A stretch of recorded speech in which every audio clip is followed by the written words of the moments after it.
Bien, bueno, buenas tardes para todos, todas y todos quienes estén ahí del otro lado, escuchando, viendo esta presentación. La verdad que una tarde para nosotros como editorial o desde la editorial de mucha alegría de haber llegado a esta instancia y de mucho agradecimiento a todos quienes ustedes están viendo en esta pantalla, que la verdad que son muchas personas que se han sumado a esta propuesta que les vamos a comentar hoy, que tiene que ver con este libro que estamos presentando y que se llama La desorientación sexual de Batman, ¿para qué invisibilizar las ciencias sociales? No sé si se ve por ahí, si no igualmente lo pueden ver después en la página. Así que, bueno, como les decía, muy, muy felices de haber llegado a esta instancia.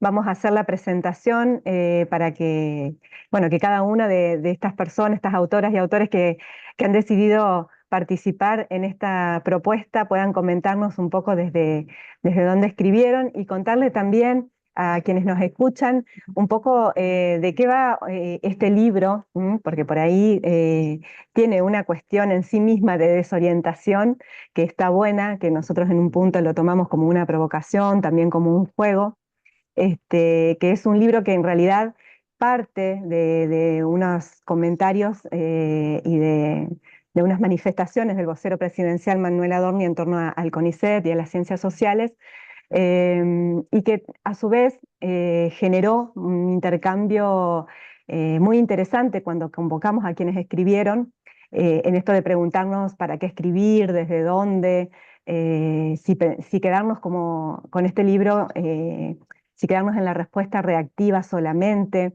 Y bueno, y con todo ese caudal de cosas que fueron sucediendo y que fue provocando la propuesta para escribir este libro, fuimos avanzando, digamos, hacia la concreción. Que no se agotó, eso es lo bueno también en el malestar que sentíamos inicialmente, que sirvió de puntapié para la propuesta, sino que muchas cosas se fueron transformando también en el proceso de producción de este libro. Y creo que eso también es lo maravilloso de avanzar en medio de la incertidumbre, ¿no? Estos textos, y quiero decirlo, son un profundo compromiso personal y colectivo de todos quienes escribieron, con una gran lucidez, con un gran compromiso para este momento que vivimos y para esto que por momentos también nos sentimos como avasallados, ¿no? Y encontrarnos acá, aunque sea de esta manera virtual, para seguir dando lugar a esto que nos ha conmovido. eh, y que nos saca también de un lugar conocido, que nos sacude, creo que es un hecho de una infinita potencia. Así que bueno, como editorial creemos que el sentido de este libro, como dijimos antes, va más allá de la respuesta reactiva, ¿no? Nos provoca y bueno, tiene esta particularidad de que hoy nos junta en esta ronda para encontrarnos, para seguir hablando de esto, para trascender también estas cuestiones y ver hacia dónde vamos. Y también para generar lo que se va a generar hoy, que seguramente no va a poder hacerse de otra forma, que es este entre que estamos armando, ¿no? Esta ronda. Bueno, desde la Endija siempre insistimos en esta forma de ser y de hacer las cosas. Así que bueno, les quiero agradecer a cada uno, cada una y cada una de quienes escribieron y se sumaron a la propuesta en tiempo récord, eso también hay que decirlo. Quiero agradecerle también a Santiago Moreira, que es quien aportó las ilustraciones para la portada del libro, a Pablo Farneda, que también es quien sugirió ahí el juego de esto de la desorientación sexual de Batman, a Martín, que también hizo la diagramación en tiempo récord, y a Francisco Yaquinta, que armó todo el diseño de portada. Como bueno, les comentaba hoy, antes de iniciar, hay personas que no van a poder estar hoy, pero bueno, que mandaron, dos de ellas mandaron unas líneas que las vamos a leer. Estas personas son, bueno, Susana Larroca, Ariel Lugo, María Marta Mainetti, María Laura Méndez, Marcos Peralta y Susi Shock, que bueno, obviamente también les agradecemos como a todos, ¿no? El haber aportado sus textos y que bueno, ya se encontrarán con ellos en el libro. Leo brevemente lo que mandó Marcos, dice: querida Laura y Armando y hermosa comunidad de autoras, autores y lectores, por compromisos asumidos con anterioridad no puedo estar en la presentación. Saludo a esta hermosa obra tan necesaria en tiempos de reificación del Estado neofascista, que la solidaridad y el amor nos den fuerza para abrazar a los aliados precarizados y expuestos a las violencias, y que el desgarro colectivo no nos haga perder las fortalezas para enfrentar la crueldad, aun cuando anidan en la mirada de quienes más amamos. Bueno, muchas gracias, Marcos. Y también María Laura Méndez, que mandó acá un breve texto que dice: lamento no poder compartir la presentación del libro, La desorientación sexual de Batman. Al releer el título se me ocurrió pensar si esa desorientación no es efecto de haber estado demasiado orientado en una sola dirección, creyendo que era la verdadera y que garantizaba, si seguía en sus pasos, la llegada a algún paraíso imaginario. Hoy se ha desmoronado esa ilusión, pero siempre surgen falsas expectativas, esperanzas fugaces de que alguna otra ficción volverá a otorgar una trayectoria segura que destruirá, tal vez definitivamente, toda diferencia. De esta forma no volverá a emerger el caos, toda contingencia quedará subsumida en un orden invariante. Claro está que este es el sueño de todos los dogmas totalitarios, religiosos, teóricos o ideológicos, disfraces o máscaras de las relaciones de dominio que pretenden hegemonizar los campos sociales. Es claro también que son caldo de cultivo de los peligrosos fanatismos que arrasan con la multiplicidad. Me emocionó volver a encontrarme con el enunciado Resistir Construyendo, colectivo creado en Paraná hace más de 20 años, en donde la propuesta era crear posibles que mediante acciones micropolíticas produjeran algunas transformaciones, tal vez invisibles, pero que nos dejaron marcas. Nos parece que los complejos momentos actuales nos invitan a retomar ese camino y realizar con otros cartografía diversa que no se limitan a la crítica, sino que construyen nuevos espacios de experiencias, de pensamiento y de vida. Agradezco la iniciativa a Armando y a Laura, que de manera incansable apuestan a formas diversas de resistencia, recreando siempre espacios que invitan a compartir. Así que bueno, muchas gracias María Laura Méndez. Y bueno, yo antes de darle paso a la palabra de Armando Salzman, quiero nombrar a quienes están en el libro, que son Norma Barbayelata, María Ángeles Calvo, Gabriela Dicker, Graciela Frigerio, Walter Giribuela, Darío González, María Eugenia Armida, Susana Larroca, Ariel Lugo, María Marta Mainetti, María Laura Méndez, Julieta Nebra, Marcos Peralta, Geraldina Pereira, Ariel Sanabria y Susi Schock, que bueno, en el libro podrán ver también la diversidad de disciplinas de las que provienen. Así que bueno, Armando, te paso la palabra para después dar continuidad a los autores. Bueno, muchas gracias. Vamos a hacer todo lo breve posible.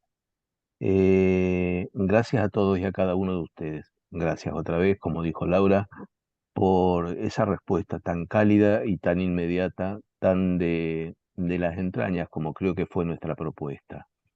La Endija arranca su vida apenas empieza la democracia, en 1983, por la construcción de su centro cultural, que fue inaugurado en el 89, y lo inauguramos en pleno cambio de Alfonsín a Menem, donde el país se puso bastante complicado desde todo punto de vista, sobre todo para las actividades culturales. En ese momento en Paraná desaparecieron todos los talleres culturales, quedó únicamente lo de inglés y lo de computación. Lo demás parecía desechable. Y desde ese lugar arrancamos con la Endija, en épocas en que no había ni Instituto Nacional de Teatro, ni ningún programa estatal de ayuda. Simplemente fue la gente, los amigos, los artistas, que nos agrupamos y decidimos, como dice el enunciado que leyó hace un rato Laura de María Laura Méndez, resistir construyendo. Esa fue siempre nuestra propuesta. Y Resistir Construyendo fue en sus inicios un colectivo de gente muy diversa, que se juntó con el aporte teórico y con esa magnífica maestra que es María Laura Méndez, a charlar y a discutir sobre filosofía. Parecía una locura en esos momentos en que el país estaba privatizando hasta los artefactos de baño, más o menos. Pero bueno, Resistir Construyendo nos permitió construir a nosotros otra forma de pensar, de mirar y sostener el centro cultural que sigue hasta hoy y que dio origen a otros proyectos después, como es la editorial y algunos otros más.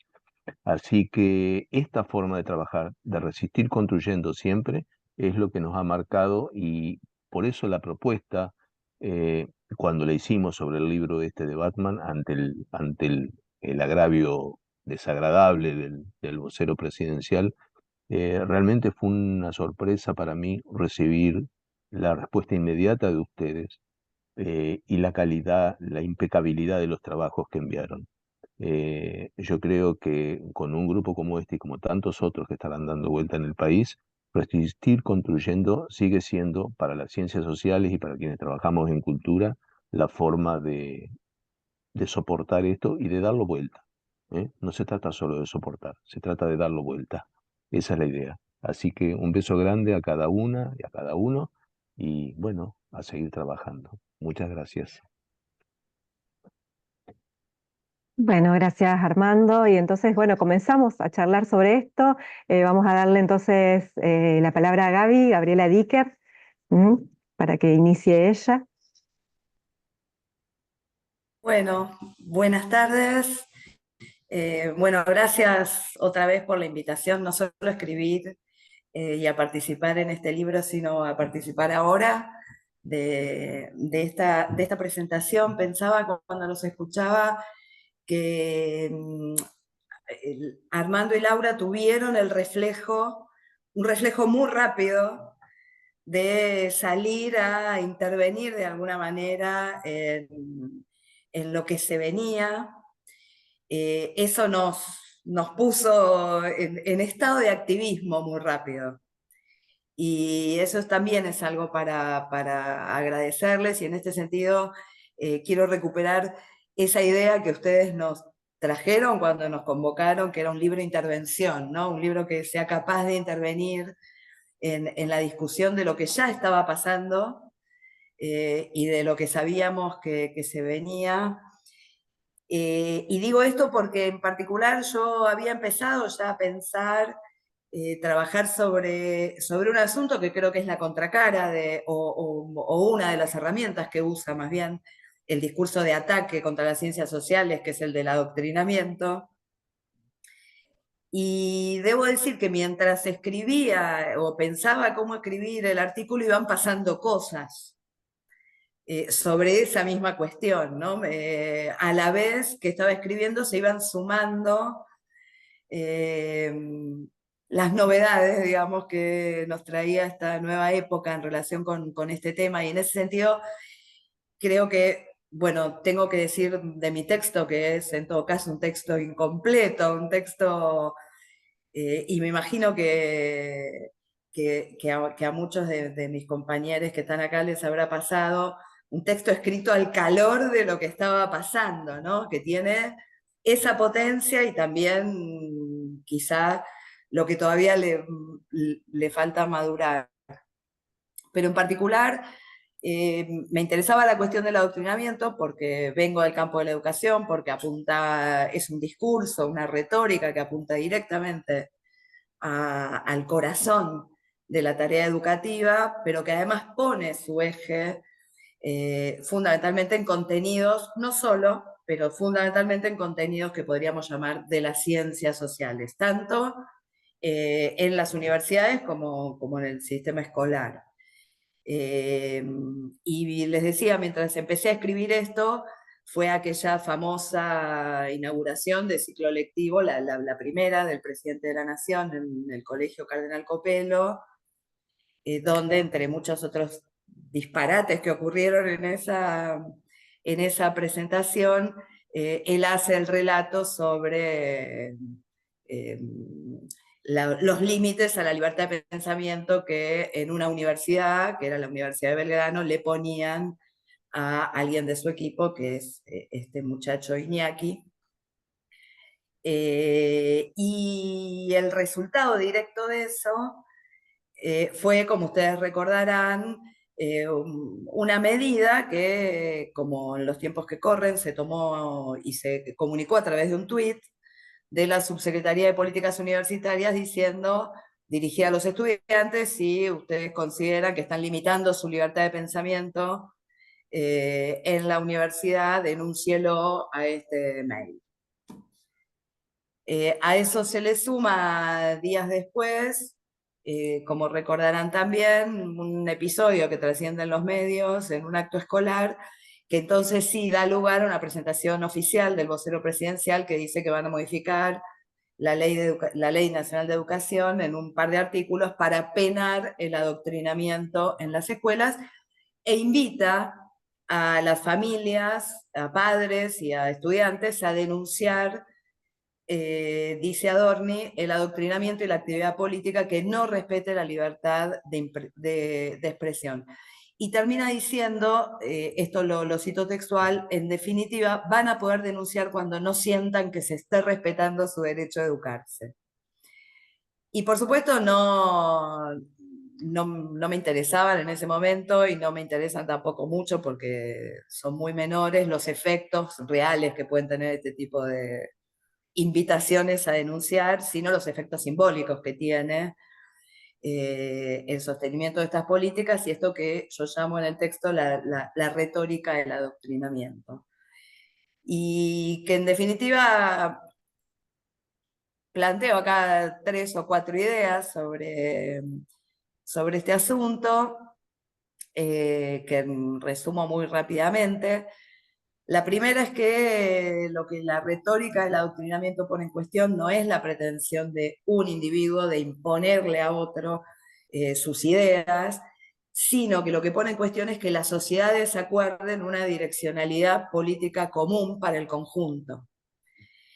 Es decir, lo que la retórica del adoctrinamiento en estos nuevos tiempos, y creo que esta es la novedad, porque no es nueva la retórica del adoctrinamiento, pero la novedad de estos tiempos, es que a lo que apunta es a destruir el consenso social construido históricamente en torno de un conjunto de conocimientos y valores que se postulen comunes para todos. Y junto con esto, lo otro que cuestiona es, por supuesto, que sea el Estado el garante de ese consenso, el garante del consenso de ese conjunto de conocimientos y valores que entendemos que deben ser transmitidos a todos.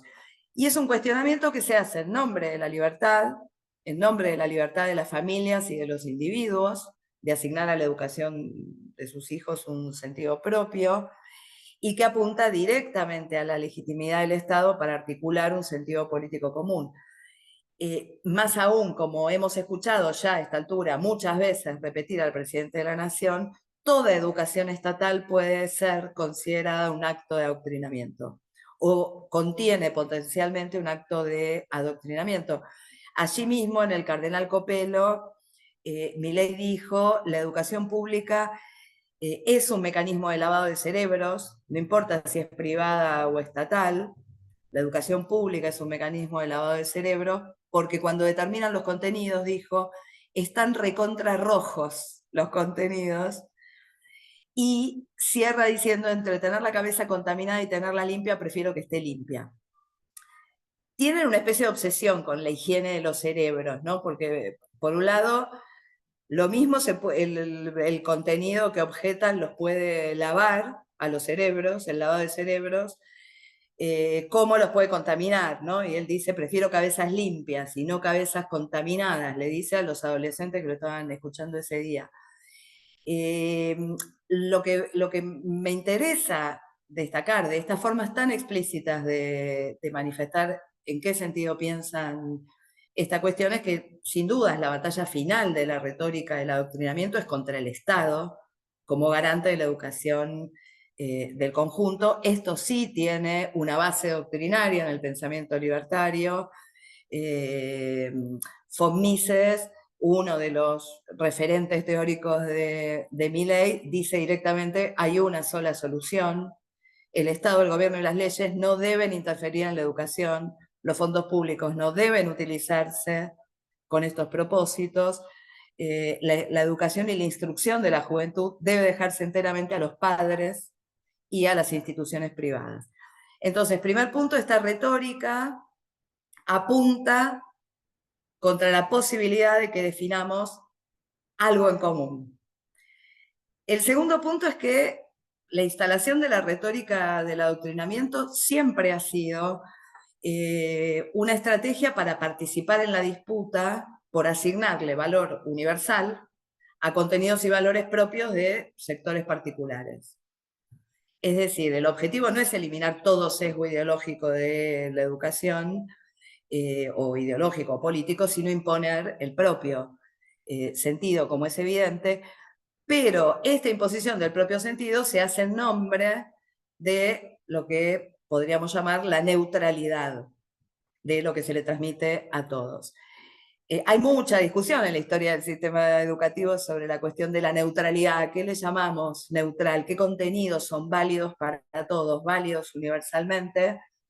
Y en la disputa por la neutralidad se da a través de dos operaciones que podemos ver bien ahora cómo se están dando. Una es reclamar que se excluyan contenidos que se consideran sesgados, ideológica o políticamente. Contenidos del currículum escolar, autores de los programas universitarios, palabras del lenguaje público. Prohibir, excluir. Por ejemplo, está prohibido decir género en los documentos públicos, ¿no? Cosas por el estilo. Pero la otra operación es la contraria. No es excluir contenidos sesgados ideológicamente, sino incluir perspectivas que por diversas razones, científicas o éticas, no formaban parte del canon escolar o del canon universitario, no tanto buscando acordar o encontrar conocimientos efectivamente neutrales, sino tratando de neutralizar unos conocimientos que ya se presumen sesgados. Es esto que está contenido en una idea que escuchamos todo el tiempo de leer las dos bibliotecas, conocer la historia completa, escuchar las dos campanas, etc. Si no puedo excluir un contenido de la formación escolar o universitaria, entonces por lo menos tengo que asegurarme que se incluyan otros que neutralicen los efectos ideológicos o políticos de eso que sí se enseña. Este es el caso, bueno, en el sistema educativo argentino tenemos muchos ejemplos, ¿no? Pero, por ejemplo, si se enseña la teoría de la evolución en las escuelas, ha habido mucha discusión para que también se enseñe el creacionismo como otra teoría. Está claro que no se puede eliminar la teoría de la evolución, pero entonces lo que se propone es que se incluyan otros contenidos que neutralicen estos. Toda la discusión sobre lo que es neutral o no, como se imaginan, no es nueva, es una discusión muy vieja. Ya a esta altura sabemos de sobra que no hay ningún recorte cultural que no contenga una posición ideológica, política, etc. Las discusiones acerca de lo que se considera neutral y quién lo define, y si se le puede imponer al conjunto, son históricas en los sistemas educativos, pero la novedad, me parece, la novedad de estos tiempos que estamos transitando, es que la disputa acerca de qué es neutral y qué no, en la enseñanza y en la formación, ya no tiene el propósito de imponerle al conjunto unos conocimientos y valores, sino que tiene el propósito de diluir la idea misma de lo común. Si antes era una disputa por participar en la definición de lo que es común a todos, hoy es una disputa para diluir que exista la idea misma de que hay algo común que debe dirigirse a todos. Esta novedad, diría yo, apunta al corazón mismo de la posibilidad de educar. Y esta es la otra idea que trato de plantear en este escrito, y es que todos los mecanismos de persecución, de delación, de denuncia, que siempre acompañan la retórica del adoctrinamiento, no son un problema por sus efectos prácticos, sino que producen efectos propiamente pedagógicos. En primer lugar, pone en cuestión, pone bajo sospecha el acto mismo de enseñar, y en segundo lugar, quiebra la confianza como condición básica del acto educativo. Solo voy a decir que la enseñanza queda bajo sospecha, esto empieza a aparecer cierto clima vinculado con esto en las universidades, por dos razones. En primer lugar, porque es sospechada de pretender imponer un sesgo político o ideológico y con esto avasallar la libertad de pensamiento de los y las estudiantes. Y esto nos pone frente a una cuestión que para la pedagogía fue siempre central, que es cómo se forman sujetos libres. Y la idea que aparece acá es que la libertad es previa a la enseñanza. Hay una libertad de pensamiento que es previa a toda enseñanza y que toda enseñanza debería respetar cuando en la tradición pedagógica hemos entendido siempre la libertad y la formación de sujetos libres como un efecto de la enseñanza y no como una condición previa. Pero además la enseñanza queda sospechada de contradecir creencias y valores familiares, ¿no? Y acá la cuestión de la libertad de individuos, familias, es la libertad de defender sus propios valores frente a lo que la escuela o las universidades imponen. Y el punto es justamente que, no hace falta que me extienda sobre eso, esa es la función de las instituciones educativas y no su defecto. Justamente es la función de la educación abrir el horizonte, ampliar el horizonte de las creencias y los valores familiares, extranjerizar, diría Frigerio, que anda por acá. Toda esta cuestión, decía, no es nueva, pero también quiero solo agregar, no es propiamente argentina, no es un fenómeno Milei. Si Milei tuvo, debemos reconocerle la originalidad de haber inventado algunas metáforas como la motosierra, la licuadora y cosas por el estilo para dar ciertas discusiones. La del adoctrinamiento no tiene ninguna novedad, especialmente en el ámbito universitario. Es un fenómeno que atraviesa a las ultraderechas en el mundo en este momento. Se podría trazar una línea de continuidad entre discursos contra las universidades y acusaciones de adoctrinamiento a las universidades que sostienen Vox en España, la ultraderecha en general en Europa y en Estados Unidos, y Milei en la Argentina. La idea de que las universidades en particular son máquinas de censura, cito, coacción, adoctrinamiento, antisemitismo, ha sido sostenida hace poco tiempo en la conferencia esta de la que fue Milei, de política de acción conservadora, esta que se hizo en Washington, y en general a lo que apuntan las ultraderechas en el caso de las universidades bajo el discurso del adoctrinamiento es a lo que llaman el pensamiento único progresista y a los debates sobre raza y género. Y en este sentido, la cuestión del adoctrinamiento se viene convirtiendo en una de las principales herramientas de este plan contra las universidades que también estamos transitando y que van a tener siempre uno de sus principales blancos en las ciencias sociales.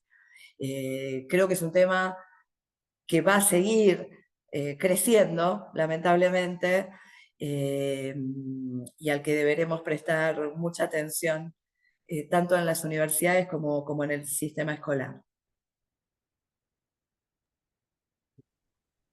Bueno, Gaby, muchas gracias. Impecable. Graciela, ¿querés seguir vos? Juli, vos no sé para qué hora tenés que irte. Yo hasta las 8 estoy tranqui. Bueno, Juli, ¿querés empezar vos entonces, así estás tranqui? Bueno, Dale. bueno, dale, gracias. Voy a ser breve igualmente. Me encantó la convocatoria, estoy muy, muy contenta, muy agradecida. Me gustó esto de que nos corrieran un poco. Yo a veces tengo la sensación de que vamos lento, o por lo menos yo, ¿no? Con este deseo de madurar el pensamiento, como decía recién Gabriela. A veces no estamos en la urgencia de lo que está aconteciendo, ¿no? Bueno, y mi capítulo, bueno, yo soy Julieta Nebra, soy trabajadora social, em, y actualmente soy becaria postdoctoral del CONICET y me dolió fuertemente, ¿no? Estos dichos, y no solo los dichos de Adorni, porque es una persona, digamos. A mí lo que me duele es que esté legitimándose este discurso cuestionador de algunas de las instituciones que han sido históricamente valoradas socialmente, ¿no? Y parte de cómo construimos conocimiento soberano. Y bueno, entonces yo lo que pensé es cómo responder a la pregunta cotidiana de mis familiares, de mis amigos, de personas que quizás no están en, en el debate más académico sobre para qué las ciencias sociales, ¿no? Y a mí lo primero cuando pensé en el para qué de las ciencias sociales, que son las ciencias que están ahí en juicio, lo primero que se me vino fue la imagen de la película Matrix. Cuando quise indagar un poco más me di cuenta que Matrix se estrenó hace 25 años. Y dije, bueno, puede que haya muchas generaciones que ya no la hayan visto. Pero bueno, esta idea de que tenemos la posibilidad de tomar una pastilla azul o una pastilla roja si queremos seguir en el statu quo o si queremos despertarnos, ¿no? Y para mí, las ciencias sociales tienen esa potencia de la pastillita roja, ¿no? De la pastilla que nos despierta porque nos deja ver qué es eso que estamos viviendo y que tenemos totalmente naturalizado. Em, y lo que me propuse fue pensar esa pastillita roja para cuestiones de la vida cotidiana, ¿no? Como preguntas de la vida cotidiana. Y ahí partí de preguntas que se hacen las personas de ¿por qué me pasa esto a mí? ¿No? Hay un pequeño párrafo que habla de ¿por qué la gente ¿por qué me pasa esto a mí? Como si fuese algo que nos pasara a uno como un individuo. Como la apuesta a las ciencias sociales nos permiten corrernos del individuo, del centro del individuo, como que solo lo que te está pasando a vos, y poder pensarnos como sociedad, ¿no? Entonces, bueno, ¿qué nos dicen las ciencias sociales al respecto de por qué me pasa esto a mí? Después otra pregunta es la pregunta, ¿y esto para qué me sirve, no? Que también, ¿para qué sirve estudiar? ¿Para qué sirve estudiar sobre el cómic, ¿no? Sobre Batman. Bueno, la pregunta sobre la utilidad en estos tiempos que corren, donde la utilidad está centrada en el dinero, ¿no? En la producción de bienes de consumo. Bueno, también problematizar eso. Después otra pregunta a la que intenté dar una pastillita roja de ciencias sociales, ¿por qué seguimos teniendo estos problemas? Porque también hay una idea para problematizar esta idea de la evolución tecnológica, que cada vez tenemos más tecnología, pero seguimos teniendo problemas que pareciera que no tenemos todavía las herramientas tecnológicas para producir medicamentos o para producir alimentos, porque tenemos gente que se muere de hambre o se muere de gripe. Y bueno, ¿por qué seguimos teniendo estos problemas? Las ciencias sociales tienen mucho para decirnos. Después, otra pregunta es si podría ser de otra manera. ¿Podrían ser las cosas de otra manera? ¿O tiene que ser necesariamente así? Otra pregunta es, si yo me esforcé y pude, ¿por qué otro no podría? ¿No? Nuevamente pensar, invitarnos a pensar desde las ciencias sociales la propia trayectoria y el propio esfuerzo, también esta idea de la meritocracia, y pensarla en clave histórica, en clave social, en clave cultural. Y hay una que yo le llamo la yapa, que es ¿por qué odiamos los lunes? Con esa cierro el breve texto, que es, bueno, ese malestar que nos agarra el domingo, bueno, no te está pasando a vos, es un malestar social, ¿no? Bueno, ¿qué tienen las ciencias sociales para decirnos de esta fobia que tenemos a los lunes? Bueno, y con eso yo creo que mi objetivo fue intentar escribir un texto sencillo, entretenido, accesible y que pudiera dar respuesta, una respuesta a las preguntas cotidianas que nos hacemos desde las ciencias sociales. Así que bueno, muy contenta de participar. Gracias, Julieta. Muchas gracias. Bueno, ahora sí, pasamos a Graciela. Yo vengo tratando de postergarla todavía. Porque, bueno, a ver, voy a empezar haciendo un agradecimiento a esa invitación insistente, perseverante que caracteriza a Laura y Armando, que cuando se proponen algo, se lo proponen con contundencia, seriedad, y y que por otro lado vienen produciendo hace ya mucho tiempo desde una posición todo un esfuerzo de construcción al que es difícil negarle el acompañamiento, por decirlo de algún modo. Así que quiero agradecerles que me hayan casi forzado a escribir y que de alguna manera el aprecio por lo que hace me haya también casi forzado a correr hoy a la noche para estar aquí un ratito. Bueno, me alegro mucho de conocer a quienes no conocía, de ver los rostros, los gestos. Voy a ser breve y voy a tratar de, a ver, como de dos cosas. Una, básicamente, a ver, responder a algo que Laura planteaba desde dónde escribir. Es decir, ¿por qué me puse a escribir finalmente de manera oblicua sobre la desorientación? ¿No? Reivindicando un poco una desorientación que tiene derecho a transcurrir, digamos, que tiene derecho a transcurrir como diferencia, como opción. Pero me puse a escribir aceptando el desafío y también reconociendo por ahí que hay temas y conceptos que he explorado menos, sobre a los que me importan y me conmueven, pero no necesariamente me he detenido antes, porque vengo arrastrando una preocupación reciente que hace que quizás lo que haya escrito o haya aceptado escribir, un poco, a ver, no solo por la coyuntura, no solo por el ataque a las ciencias sociales, sino un poco por lo que registro en todo caso como un ataque a todo pensamiento extranjero que ponga en tela de juicio el discurso de lo uno.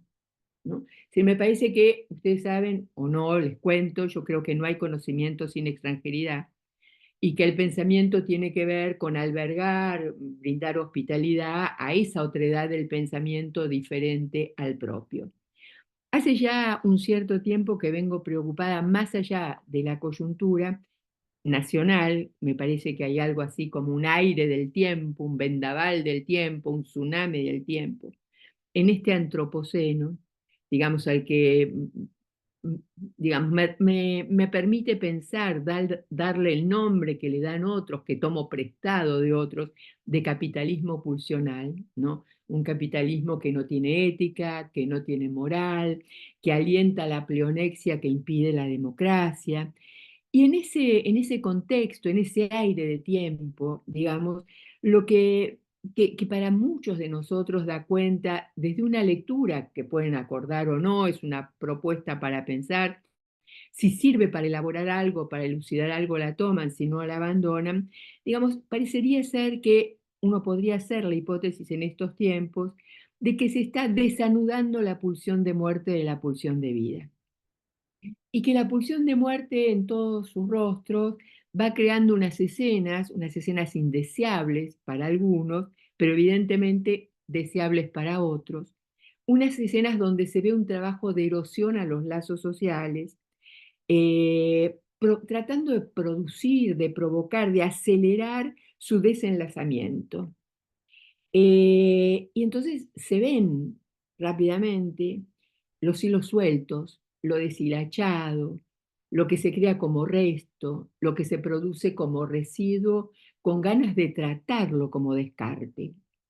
Esto yo no lo traería, y perdón si no lo sé decir con otras palabras, si no fuera que estas modalidades que apuntan a la desmetaforización, desimbolización y finalmente desublimación, entendiendo por tal la creación, la fabricación artificial, la producción de discapacidades donde no las hay, no traería esto si no entendiera que lo que acontece en los lazos sociales afecta directamente las relaciones de saber. Y me parece que en estos tiempos del antropoceno, de este capitalismo pulsional, se va como haciendo una especie de trabajo en simultáneo, digamos, para poder ir como relativizando, desalentando todo lo que es, o podríamos llamar, la curiosidad intelectual, el deseo de saber, la pulsión epistemofílica, digamos así, pero lo voy a hacer más contundente. Digo, estos son tiempos donde para algunos de nosotros hay muchos tratando de provocar que abandonemos la opción sublimatoria sin la cual no hay sociedad. Es decir, hay un ataque al pensamiento, ¿no? Un ataque que es obra de la pulsión de muerte, que crea conformismo por un lado y arrogancia y desprecio por otro, que deja a un gran número de sujetos en la sociedad en situación de emergencia subjetiva. Y es esta preocupación por, a ver, que no se origina exactamente en esta coyuntura, que tiene unos antecedentes y que temo perdure, sobre una pregunta, digamos, ¿qué va a pasar si la opción sublimatoria deja de ser una opción para el gran número? ¿Qué pasa si atacando el pensamiento?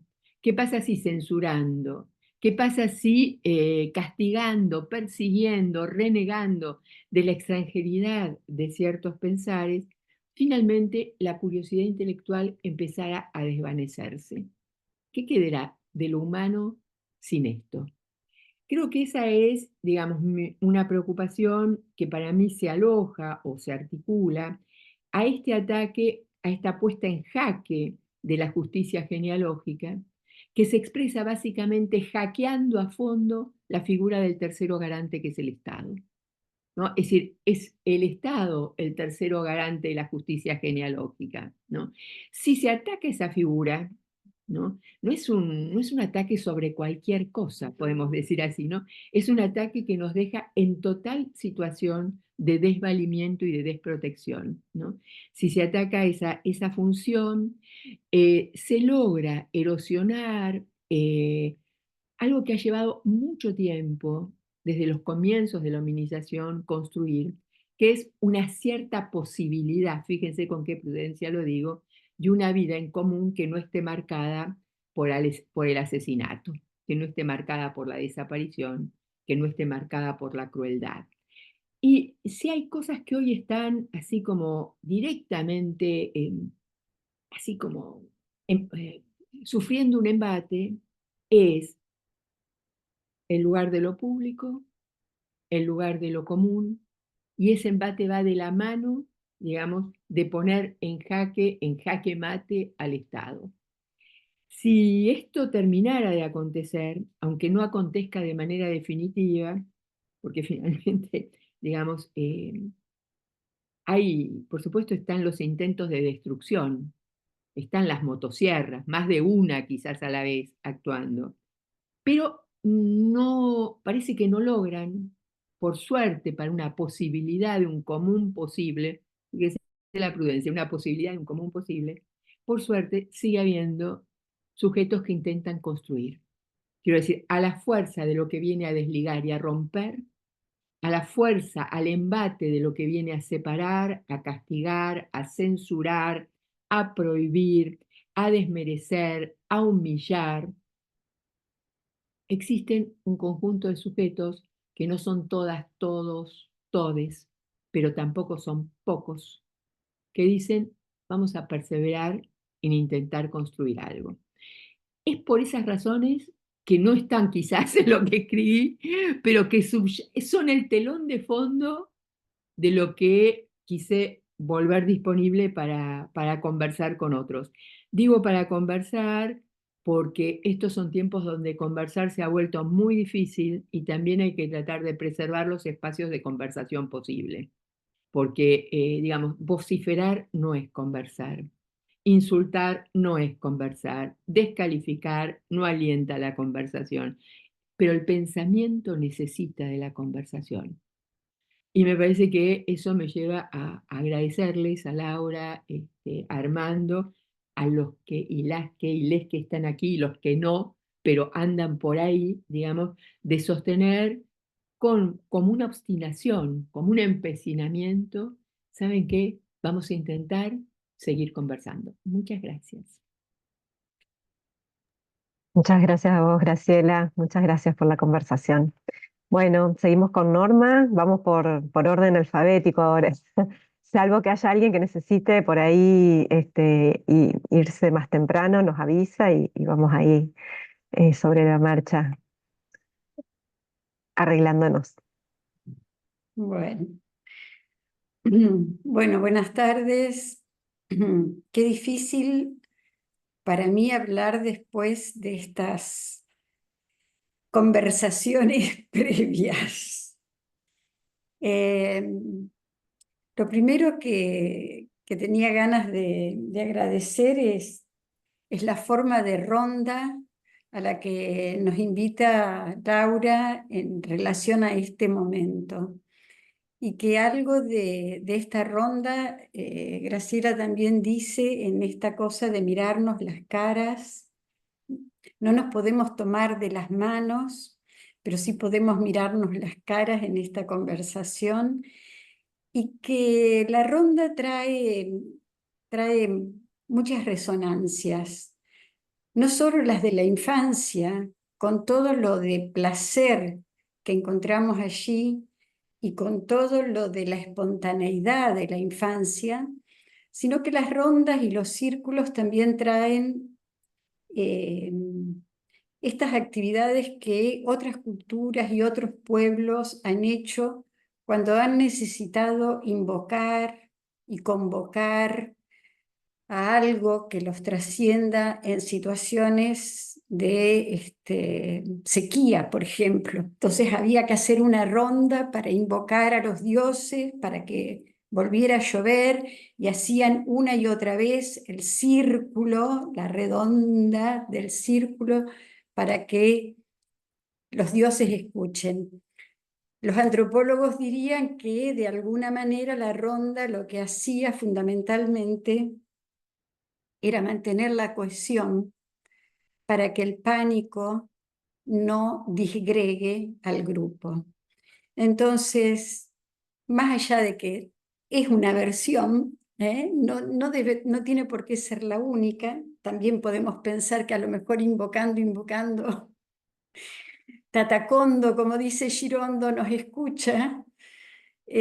La ronda me trajo todo esto, Laura, y te agradezco mucho que nos hayas invitado a hacer una ronda, porque restituye algo de un nosotros que coincido con Gaby y que lo dijo ella con una claridad maravillosa, es el corazón de lo que es atacado, porque lo común es lo que hace a un nosotros.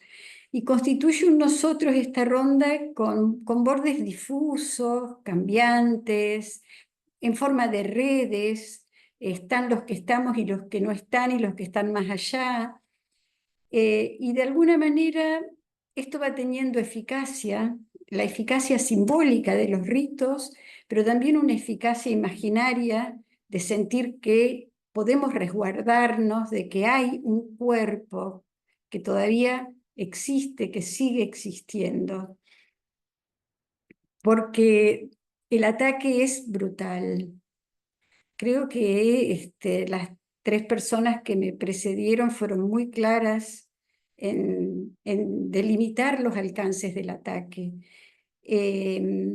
Hay algo de lo endogámico, cuando Gabriela plantea este ataque directo a la escuela es el lugar de la exogamia. La escuela es el lugar donde, bueno, como dice Graciela, de la extranjería. Entonces, hay algo de la endogamia incestuosa, claramente incestuosa, que es lo que queda al desnudo en este tipo de propuestas. Y coincido también en que ese ataque es un ataque, como dice Graciela, a la función sublimatoria. La función sublimatoria, Freud fue una persona absolutamente pesimista y respecto de las posibilidades de construir un mundo que no fuera conflictivo, que no estuviera amenazado por el dolor, por el sufrimiento, pero si consideraba que había un elemento que permitía de alguna manera tramitar la pulsión de muerte, era la sublimación, y es la sublimación. La sublimación es lo que permite en la medida en que nosotros estamos poniéndonos a trabajar, a pensar, a pintar, a hacer teatro, estamos tomando esa energía y la vamos transformando en otra cosa. Y esos bienes culturales que se producen son, por otra parte, lo que somos.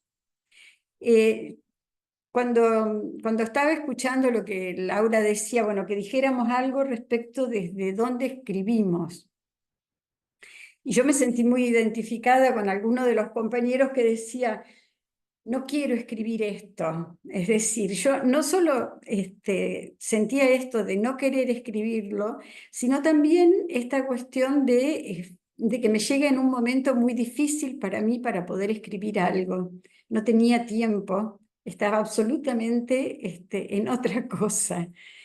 Y sin embargo, sentía la necesidad de escribir desde un lugar que tiene que ver con lo que dije al principio, de la necesidad de tramitar algo, de la angustia que me produce el ataque que estamos sufriendo todos. Ataque que, bueno, que nosotros sabemos que tiene resonancias con otros tiempos de la historia, ¿no? Es decir, hay una fantasía de búsqueda de una solución final que nos resuena la solución final nazi y de alguna manera queda al desnudo, digamos, la dificultad de poder cubrir algo de lo que ese ataque produce. Entonces había que escribir algo, alguna cosa. Entonces lo único que en ese momento me apareció fue, por un lado, pensar lo que la cultura es, ¿no? Y la cultura es esto. Yo no soy más que un ser de cultura. Cada uno de nosotros no somos más que un ser hecho de palabras, de identificaciones, de una sensibilidad que está construida por la cultura. Sin la cultura no queda nada. Es decir, queda el animal que somos. Queda el animal más depredador, menos depredador, pero sin la cultura no queda nada de lo simbólico, nada de lo que nos permite vivir con otros. Entonces, en principio, lo que fui trabajando fue ir pensando de qué modo la cultura es el aire que respiramos, es el agua en el que vivimos, es decir, la cultura es lo que constituye el ser psíquico que somos.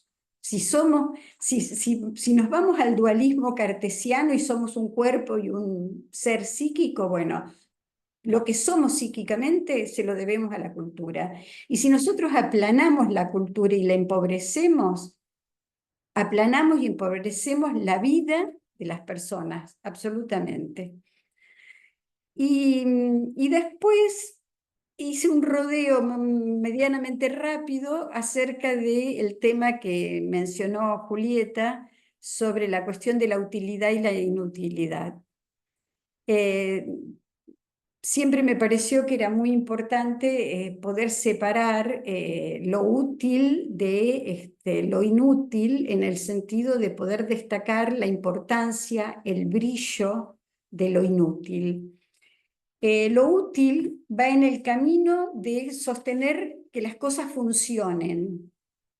Y lo inútil, yo que vengo de la filosofía, podría decir junto con Kant, lo inútil de algún modo viene a responder sobre las cosas que no tienen respuesta, digamos, sobre qué sentido tiene la vida, qué es el existir, es decir, todo lo que hace a la existencia está marcado por muchas veces preguntas, significaciones que van dando vueltas sobre cosas que no tienen una practicidad concreta respecto de sostener algo que funcione. Entonces, bueno, hice un pequeño rodeo sobre el tema de lo inútil y ahí quedé porque no me dio más el tiempo. Bueno, me gustaría seguir escuchando a otros.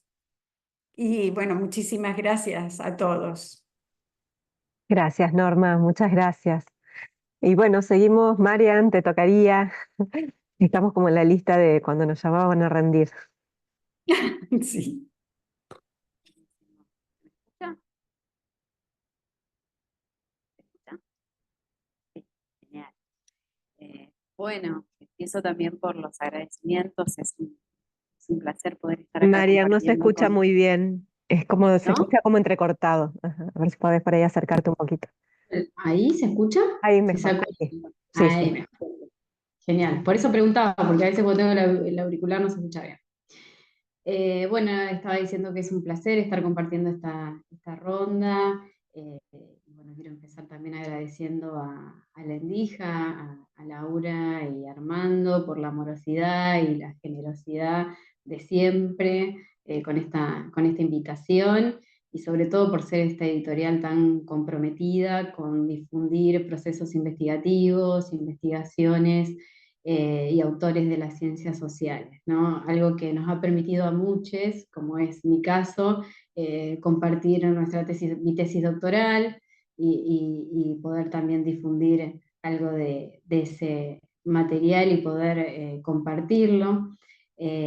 Y me pareció bien interesante esta invitación, como dicen en el prólogo, de un libro urgente, ¿no? En este contexto y en este escenario particular de un absoluto descreimiento, ataque y desmantelamiento de la educación pública, de la universidad, de la ciencia y de la tecnología. Creo que una de las cuestiones más potentes que ha tenido esta posibilidad tiene que ver con la reunión, ¿no? Un poco esto de la ronda que traía Norma, el poder encontrarnos autores con diversas trayectorias, con distintos recorridos, ¿no? Profesionales, laborales, de formación, que nos hemos encontrado en este libro, creo, en fragilidades compartidas, como dice Butler, ¿no? Esta posibilidad de encontrarnos en una fragilidad compartida y resistir desde ahí. En mi caso, la invitación de Laura y de Armando me trastocó particularmente cuando nos dicen anímense a explorar otros formatos, por más que no escriban literatura. Y bueno, hace algunos años me encuentro investigando el campo educativo como becaria de la Secretaría de Ciencia y Técnica de la Universidad de La Plata en un momento y posteriormente como becaria doctoral de CONICET y hoy becaria postdoctoral de CONICET, y siempre en el acercamiento a las escuelas y a entrevistar a directivos, a profesores, a inspectores, a equipos de orientación escolar y a los mismos adolescentes, me pasaba de encontrarme con una cantidad de escenas educativas y de historias que anudaban distintas trayectorias que sentía que en algún modo también me trastocaban, ¿no? En mi propia trayectoria, en mi propia singularidad. Y llegó un momento en el que dije, bueno, tengo que hacer algo, ¿no? Con esto que me pasa en el encuentro con ese otro en una entrevista, ¿no? Sea un directivo, sea un docente, sea uno de los jóvenes. Y ahí me animé a empezar a escribir cuentos que daban cuenta de cada una de esas historias o de esos relatos y de algunas de esas escenas educativas. Cuentos que quedaban para mí, ¿no? Y que tenían que ver con poder hacer algo con eso con esos movimientos que se generaban en la singularidad. Eh, Cuando llega la invitación de este libro urgente, en este contexto en particular, recordé este cuento que comparto en el libro, que se titula La remera que cubre la nariz, y que habla de Maxi, por supuesto es un seudónimo, no es el nombre del joven, pero que da cuenta del relato de un adolescente de 17 años que entrevisté en una escuela secundaria en el marco de mi investigación de tesis doctoral. Y pensé en este cuento y en la potencia de poder volver a ese cuento y compartirlo en un escenario de recrudecimiento de todo lo que es la lógica meritocrática, del discurso de los merecedores y los no merecedores del secundario, de este descreimiento de lo que es la educación pública, pero sobre todo el tener que inclusive escuchar estos discursos absolutamente crueles y hostiles por parte de algunos funcionarios atacando a la obligatoriedad en el nivel secundario, diciendo que la obligatoriedad es una mentira, por ejemplo, y que si el joven quiere estar en el taller ayudando a su padre, ¿no? Tiene que estar en el taller. Entonces volví a este cuento de Maxi, a su relato, y decía qué mejor que plasmar desde ahí, ¿no? Donde él mismo trae estos discursos sostenidos en la idea de no les da la cabeza, ya no son para el estudio, ya no soy para eso, hay gente que es para estar en la escuela y otros que no. Eh, y ahí, bueno, pensé en compartir este cuento, que es un cuento fuerte, ¿no? Que es un cuento que uno puede pensar duro. No sé si se disfruta en sí en la lectura, pero esta crudeza que tiene el cuento tiene que ver también con esta necesidad de generar de algún modo afectación, ¿no? Esta ética de la afectación que comparte Carlos Escliar, pero afectarnos para potenciar la reflexividad, ¿no? La reflexividad crítica y política. Y sobre todo con un cuento que nos puede permitir de algún modo, o eso es la búsqueda, aproximarnos a estos modos singulares de experimentar la escolaridad, ¿no? Modos singulares y muchas veces desiguales que se recrudecen en estas vidas más precarias o que han acumulado una serie de desventajas en sus propias trayectorias. No es un cuento que busque mirar a la escuela desde un lugar nostálgico, pensando lo que la escuela no logró, ni tampoco desde un lugar fatalista, pensando lo que la escuela no pudo, o haciéndola responsable de la desigualdad o de la igualdad, sino por el contrario, es un cuento que busca destacar la potencia que tiene la institución educativa y sus agentes, sobre todo, ¿no? En esta posibilidad de devolver a muchos adolescentes y a muchos jóvenes un modo de verse a sí mismos distinto a como los han visto a lo largo de sus vidas, ¿no? El poder del miramiento, el poder del nombramiento con una escuela que también se constituye en una especie de refugio, como dice Karina Kaplan, ¿no? Esta escuela que puede ser un espacio de cuidado y de protección. Hay ahí una contracara en lo que es este cuento y esta historia de Maxi, que tiene que ver con esa escuela, ¿no? Con estos agentes que en el marco de las tramas educativas logran también torcer destinos y transformar cursos de vida. Por supuesto que de ninguna manera tiene que ver con volcar toda la responsabilidad individual en un docente, ¿no? En un preceptor, en una trabajadora social, sino por el contrario, ¿no? Reconocer esto en el marco de una política pública que posibilita esas disputas y esas resistencias, ¿no? Sobre todo resistencias que tienen que ver con disputar sentido, con poder disputar ese sentido más individualista o meritocrático que fija la sospecha sobre el sujeto de la educación o sobre su entorno, ¿no? Y que considera que quizás un joven considerado un alumno pobre está destinado al fracaso escolar, ¿no? También como trabajan distintos autores. Así que creo que es un cuento que busca eso, busca afectarnos, que también propone de algún modo volver a la pregunta sobre la inclusión, no tematizando, diagnosticando a la inclusión educativa, sino desde la pregunta por lo que nos pasa en el entre de esa inclusión educativa en el encuentro con otros. Y bueno, ahí hay algo que dice La Rosa que me parece muy potente y que tiene que ver con esta idea de que el lenguaje solo es voz cuando el lenguaje ha sido transformado o habitado por un sujeto, ¿no? Creo que eso es lo que busca traer este cuento, que no está escrito por el protagonista, pero sí con alguien que ha buscado compartir esa historia o ese relato que exploro también desde mi propia trayectoria educativa, ¿no? Sobre todo siendo primera generación de graduados en mi familia y todo lo que me ha generado escuchar esa historia de este joven. Creo bueno, es la idea que este cuento también nos permita ser habitados quizás por otras vidas o por otras voces. Algunos pueden sentirse identificados, otros pueden significarlo de distinta manera. Estaría buenísimo que cada uno pueda hacer propio el cuento, ¿no? Y dialogar desde ahí con su propia historia o con su propia sensibilidad. No tengo mucho más para compartir, sí invitar a leer también el libro completo. Me parece interesante esta idea que se plantea también el prólogo de volver hacia atrás para mirarnos hacia nosotros mismos. Me parece que es muy potente en ese sentido también el libro, porque no busca compartir protocolos o compartir recetas de intervención, ¿no? Sino que alienta esta reflexión crítica desde también esta pedagogía de la esperanza, podemos decir en términos de Paulo Freire, y de reconocer que nadie se salva solo y de que nos salvamos en común unión, ¿no? Así que agradezco profundamente la posibilidad de haber participado y también escuchar a cada uno de los autores y las autoras, y a Laura y a Armando. Muchas gracias.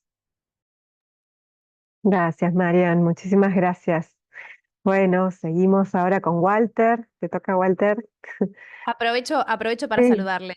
Bueno, Un Juli, gusto encontrarnos. Un muchas abrazo gracias grande. por haber estado. Bueno, buenas noches a todas, a todos. Em, Como imaginarán, el hablar después de varias compañeras hace que uno haya cambiado 5 o 6 veces, y creo que ahí sí es una vuelta de 360, es volver al punto de origen y demás. Así que em, quiero empezar también, como gran parte de mis compañeras, como todas, agradeciendo a Laura y Armando, como dijo Gabriela, el reflejo rápido de ponernos en situación. A mí me hizo mucho, no sé, me interpeló mucho el mail. Decía algo así como: los convocamos a hacer algo, a hacer lo que sabemos hacer, que es escribir, ¿no? Digo, entonces me pareció que era súper interesante eso.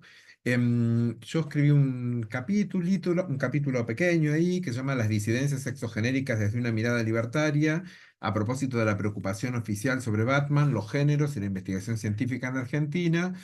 Y mientras escuchaba a mis compañeras plantear desde dónde habían escrito, y hoy mientras lo revisaba para esta presentación, pensaba que es un artículo escrito desde el enojo y el dolor, y las dos cosas. Y cuando lo sigo leyendo, sigo enojado y reivindico ese enojo, y sigo dolido y reivindico ese enojo. Con permiso de hacer ejercicio legal de la profesión, es un artículo muy poco superyoico. Debería haber callado más cosas de las que dije, probablemente haberlas dicho de una manera un tanto más amable, pero es un cotidiano que me viene pasando en la vida y que excede probablemente a Batman, a Dorni, pero que está claramente presente ahí. Y creo que ese enojo y ese dolor va por vía doble, por ser parte del colectivo injuriado, del intento de invisibilización como cientista social y como miembro activo de un colectivo de las disidencias sexogenéricas, ¿sí? Entonces, ahí me interpeló por todos los lados escucharlo a este muchachito diciendo estas cuestiones. Y me parece que una muy interesante punto de partida es la segunda parte del título, que es ¿para qué invisibilizar las ciencias sociales? Y es una pregunta que no es ingenua para nada, em, y que entre todos, todas y todes intentamos algunas respuestas a eso. Em, las reflexiones estas se disparan, si ustedes se acuerdan, a partir de un hecho, a partir de varias cosas que venían haciendo respecto de las ciencias, el gobierno, pero que de un hecho discursivo, por plantearlo de alguna manera, que es una carta o una nota que publican 68 premios Nobel, que firman el 6 de marzo, y en el que dicen textualmente, cito muy brevemente: el sistema científico argentino se acerca al precipicio. Y de estos y un montón de cuestiones más en las que cuestionan fuertemente lo que está haciendo el gobierno con la ciencia en la Argentina y hacia dónde nos encaminamos. De estos 68 premios Nobel, 21 son de química, uno de economía, que es el mismo premio al que, con su lógica megalómana, el actual presidente pretende aspirar, ¿no? Digo, porque siempre tiene que ser todo mucho, el único, el mayor, el supremo, ¿no? Es el que está midiéndose todo el tiempo y poniéndose allá arriba en la vara, a pesar de su altura baja. Em, bueno, decíamos, uno de economía, 25 de medicina, que es la disciplina que él reivindica, perdón, sí que él reivindica, que Adorno reivindica cuando dice, vamos a dedicarle plata a la medicina, y hace el comentario también al pasar, siempre que esté vinculada con la inteligencia artificial, y 20 de física. Llamativamente Adorni es un señor, un economista de ideología liberal, o sea, de ideología, vamos a usar las palabras que ellos usan, es ideología, que fundó un partido que se llama Unidos, que tuvo un éxito rutilante, que nos llevó a pasar las primarias hace unos años. Estudió economía en La Plata y después en la UADE. Eh, y tuvo participaciones periodísticas en La Nación, Infobae, América y Canal Metro.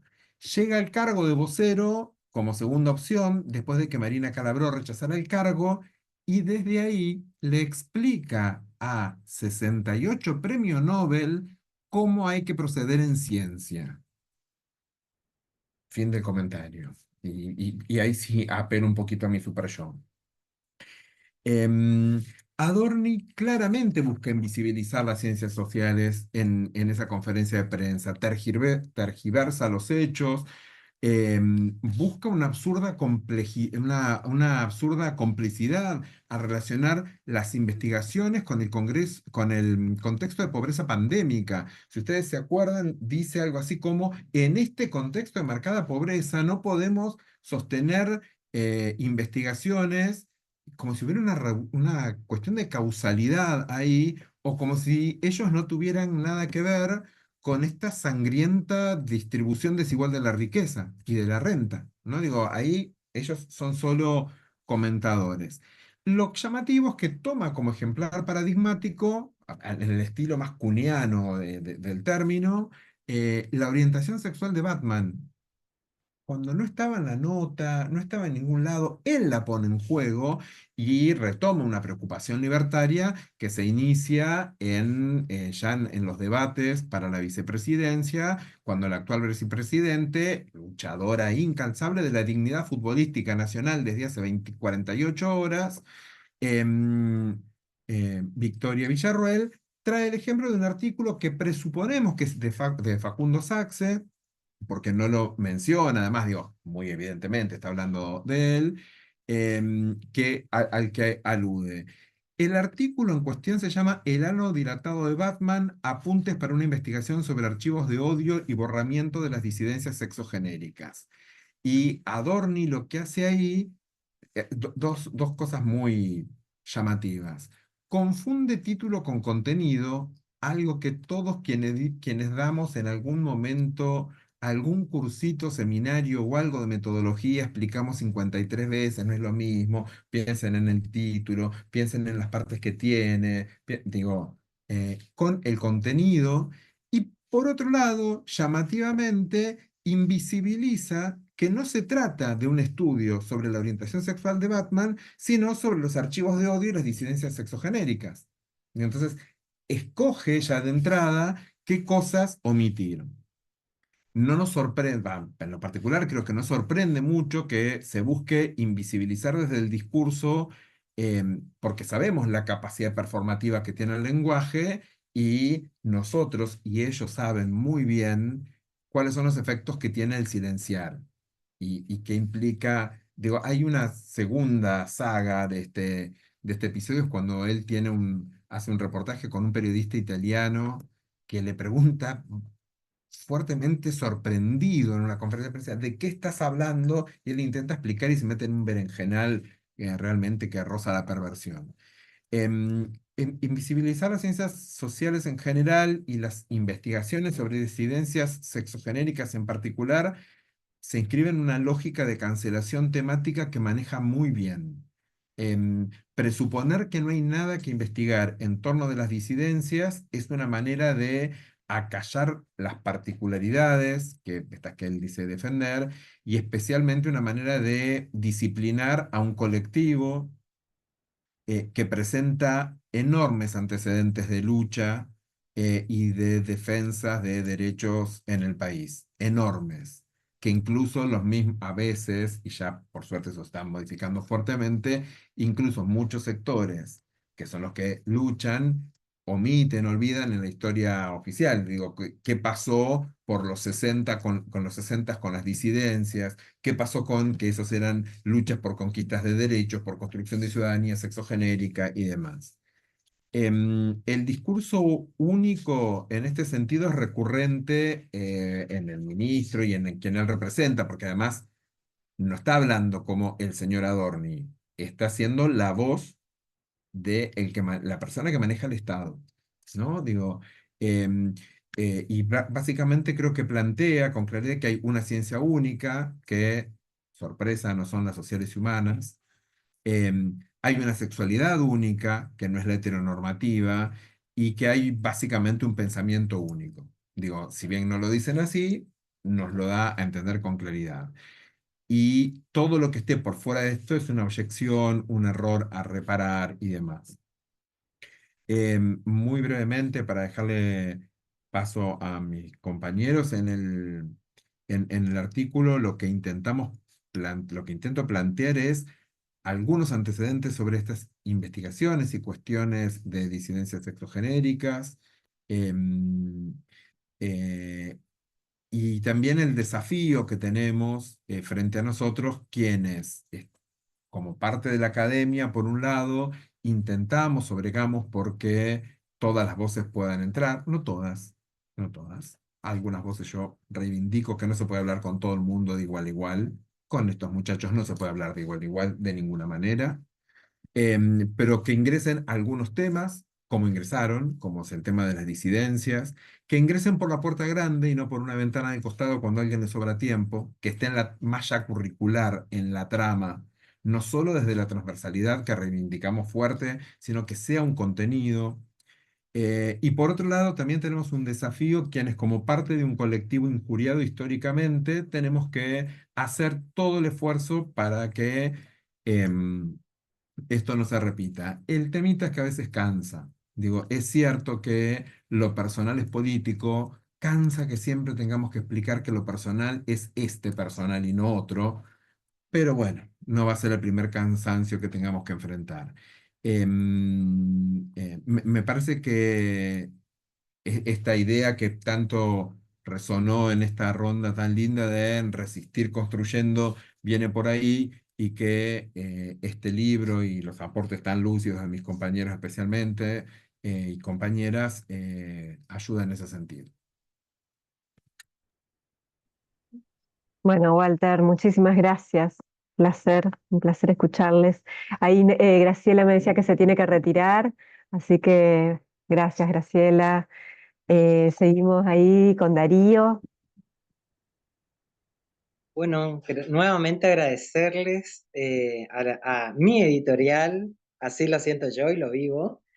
Y quiero decirle a los lectores, a quienes no se han encontrado con este texto, que siendo parte de este grupo que se puso a pensar, que intentó responder a una situación coyuntural, que me ha sorprendido varias veces. Primero me dio la sensación, como dijo Gabriela hoy, de que realicé un texto prematuro, porque lo leo y creo que le falta redondear, faltan ideas ahí que me hubiesen gustado profundizar o decir, y como que quedaron en el tintero. Pero el otro asombro y ahí me pongo en un rol de fandom, cuando leo quienes me acompañan en este texto, casi me muero. Digo, grandes figuras de las ciencias sociales, gente amiga del trabajo social, en torno a dar o intentar arroparnos, abrigarnos, contenernos, abrazarnos, sobre esta situación que creo yo no la hemos visto venir tan fácil, o creo que en esa batalla cultural no hemos hecho lo suficiente.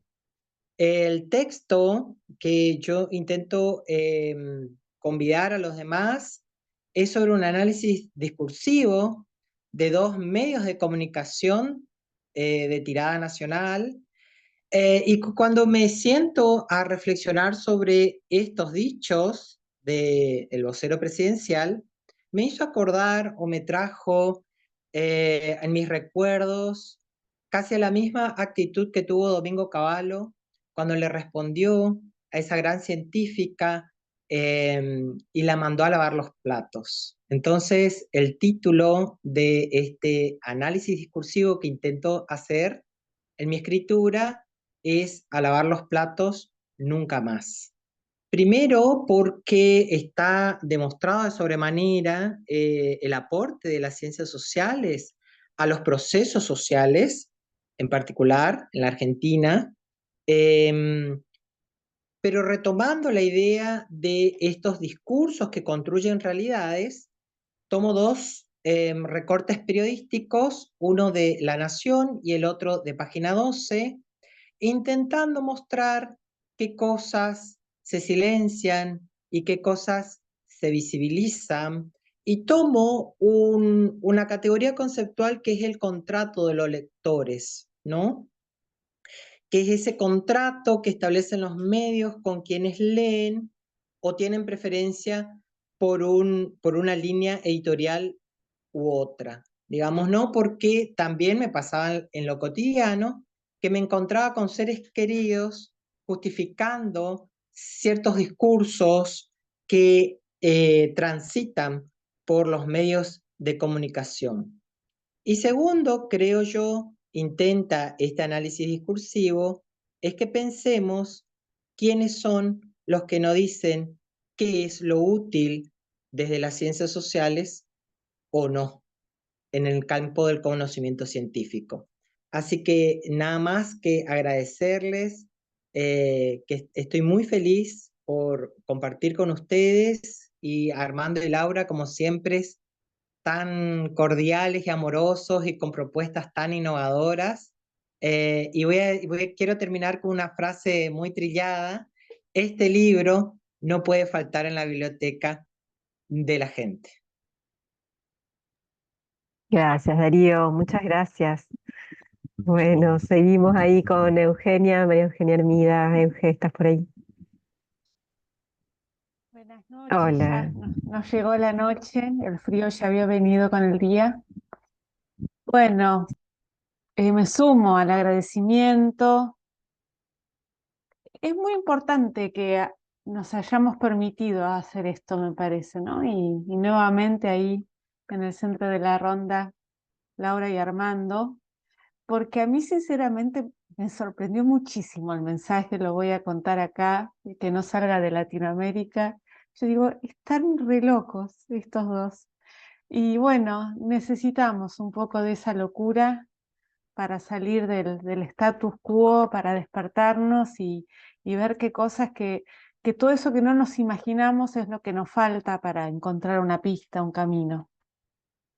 También, bueno, a todos nos llegó en un mal momento, pero ¿cuándo es el momento sino el malo, ¿no? Para avanzar, para movernos, para inventar. Un mal momento como pueblo y un momento difícil seguramente porque nuestras agendas siempre son así como muy, muy imposibles. Eso es parte, me parece, también de los síntomas de época y del problema. Y también me pasó como a Walter, que ya no sé qué decir porque fuimos hablando. Algo que me sorprendió mucho es las diferencias y los parecidos de familia entre los distintos artículos. Componen, digamos, un ensamble muy, muy bonito, eh, eh, muy particular. Al punto que el texto de Walter también eligió como copete una frasecita de Mario Benedetti, igual que yo, y eso me pareció eh, lindo, no sé, de una belleza singular, cómo recurrimos a ese archivo, a ese oxígeno, ¿no? De esos artefactos culturales que en distintos momentos nuestros pueblos fueron tramando para sostenernos, para cuidarnos, para resistir, para no claudicar. También quiero agradecer a Graciela, que ya se tuvo que retirar, uno de los de las frases de su texto, ella cita en realidad a otro autor, que es Eduardo Chillida, que habla de las preguntas honestas y dice que las preguntas honestas son aquellas para las que carezco de respuestas, ¿no? Y un poco me sentí desnuda cuando Laura, Armando me piden un texto sobre algo de lo que no sabía qué decir. Uno se acostumbra tan fácil a creer que sabe lo que hay que decir, que cuando lo agarran así en el fragor del fuego de la historia y no se armó, no se armó su respuesta, es un momento muy complejo, de mucha fragilidad y como una doble fragilidad, ¿no? La fragilidad de los hechos y la fragilidad de las respuestas que ya no funcionan, de los mecanismos defensivos que ya hacen agua. Entonces, esas son las preguntas que valen, las que nos dan algún aire de esperanza. Y la pregunta no es por qué, sino para qué invisibilizar las ciencias sociales. Ahí me parece que nos ubica en el terreno en el que nos tenemos que mover, que es el terreno de lo político, ¿no? No hay ninguna duda de eso. Entonces, escribir desde esta ética de la ira, ¿no? Como decían por ahí, es, no sé si es gratificante la palabra, pero es vivificante al menos, ¿no? Como también está en alguno de los artículos, no sé si en el de Norma o en el de Graciela. Bueno, y también me gustó mucho el cierre hermoso de Susy Shock. 2 hojitas, qué potencia, viste, uno necesita escribir 50 páginas para poder decir algo y ella en 2 hojitas, esto también pasará. Justo terminaba de leer de otra novelista, Busquet, un libro que se llama así, También esto pasará, y me gustó porque lo dice no desde la onda así de la filosofía New Age, sino desde un cuerpo que resistió, que es colectivo y que resistió muchas batallas, ¿no? Y dice, nada de lo que no hayamos salido victoriosas antes, ¿no? Y esa primera persona del plural, me encantó también la idea de ronda vinculada al mundo infante, ¿no? Que circuló por acá, así que muy nutricia esta ronda. También me gustó mucho el gesto del texto de horadar fronteras disciplinares, pero también géneros de escritura.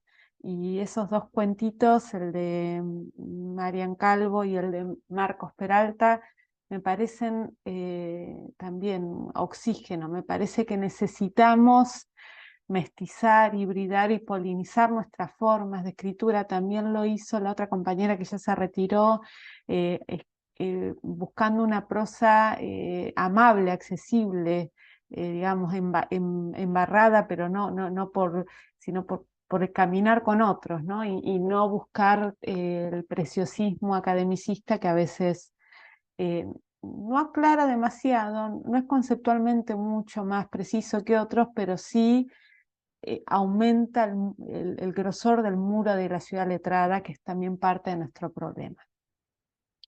Y muy cortito respecto del aporte que intenté hacer en el texto. Ya todos nos disculpamos por escribir apurados, así que me sumo a las disculpas, pero intentando hacerlo, bueno, con deseo, con responsabilidad, ¿no? Con una ética del cuidado también de lo que se dice. Y a veces escribir enojado es también cuidar, ¿no? Porque es cuidar los intereses y la dignidad de aquellos que nos duele que pase.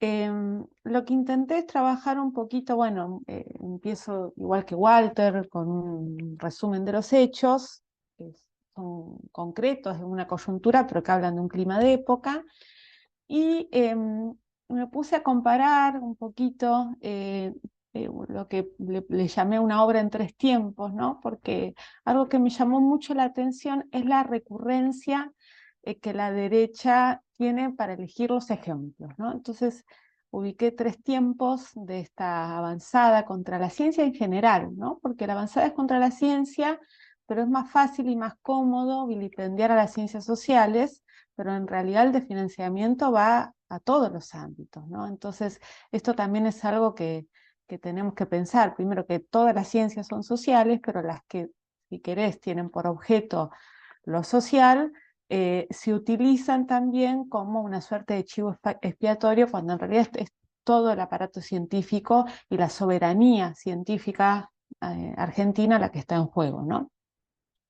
Y ya Macri, ¿no? En diciembre del 2016, seguramente recordarán, y funcionarios de su gobierno, tomaron los mismos ejemplos, ¿no? Esta cuestión de Star Wars, de Antiojito, Villiquen, El Rey León.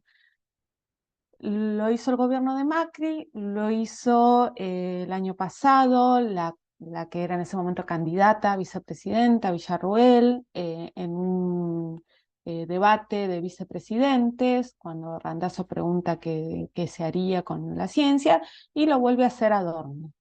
Entonces yo digo, pero esta gente es tan vaga que ni siquiera busca los ejemplos, ¿es una cuestión de vagancia o hay algo ahí?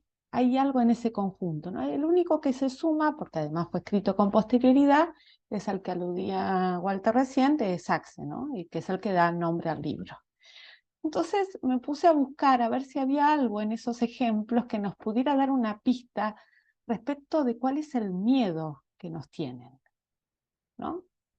Y ahí encontré 3 núcleos, ¿no? Que bueno, es una suerte de conjetura, habría que trabajarlo de modo más interdisciplinario, ampliando el archivo, las operatorias metodológicas sobre eso, si se quiere, pero que tienen que ver con cosas que salieron todas acá, así que no hago más que repetir, que son la imaginación, la niñez y la sexualidad, ¿no?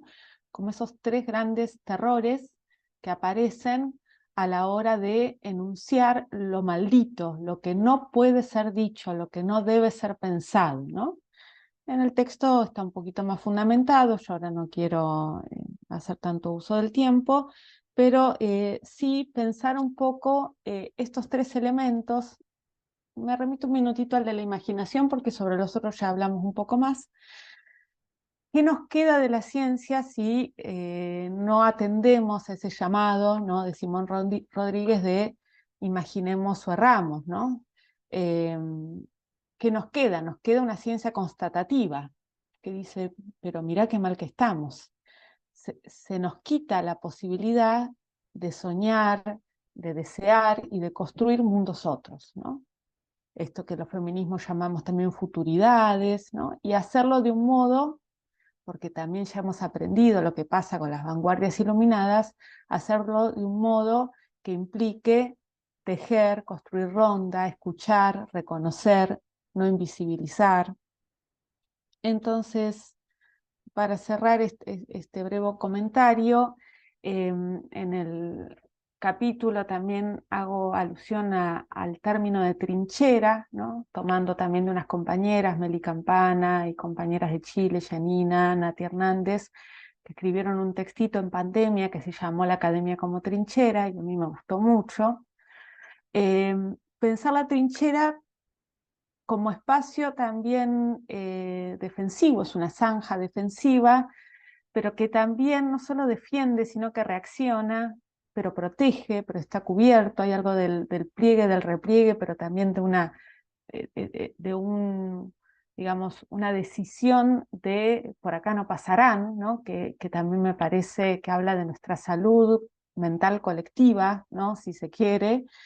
Y en ese marco, en esa trinchera, también hay canales de comunicación, ¿no? Vamos como susurrándonos lo que pasa, vamos articulando estrategias, y dentro de esas estrategias, enuncio 3, ¿no?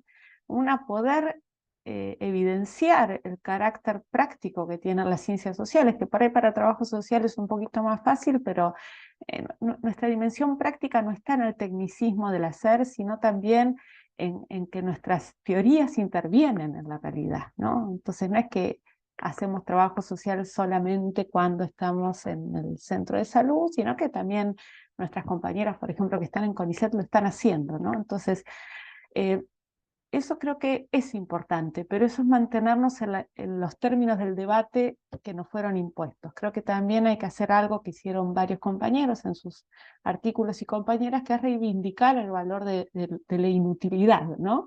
Y en eso también hay mucho por trabajar. Y también me parece ensayar algo del orden de la refundación, ¿no?